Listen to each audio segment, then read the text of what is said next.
মোমো যেভাবে তৈরি করবেন, প্রথমে শীট তৈরি করার জন্য আটাটা রেডি করে নিতে হবে। তো এখানে আমি 3 কাপ আটা, 1 চামচ, আধা চামচের মতন লবণ এবং অল্প অল্প পানি দিয়ে একটা শক্ত ডো তৈরি করে নেব। তারপর এটাকে আধা ঘন্টার জন্য রেস্টে রেখে দেবো।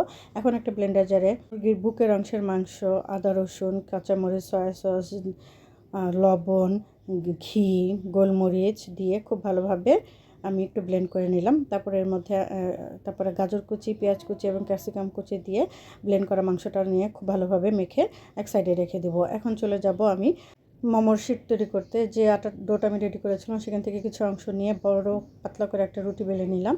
তারপর একটা কন্টেনারের মধ্যে আমি এভাবে ছোটো ছোটো করে কেটে নিলাম।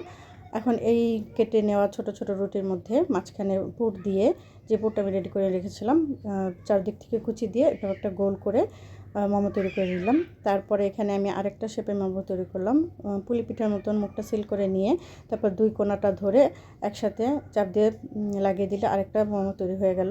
তো এইভাবে আমি প্রত্যেকটা মোমো তৈরি করে নিলাম। এখন আমি এটাকে স্টিম করে নেব। তো আমি একটা স্টিমার বসিয়ে দিলাম। স্টিমারে আমি তেল ব্রাশ করে তার মধ্যে মোমোগুলো দিয়ে দিলাম। 15 মিনিটের মতন ঢেকে রাখলাম। তারপর এটাকে তুলে সস দিয়ে পরিবেশন করে নিলাম। খুবই মজার চিকেন মোমো।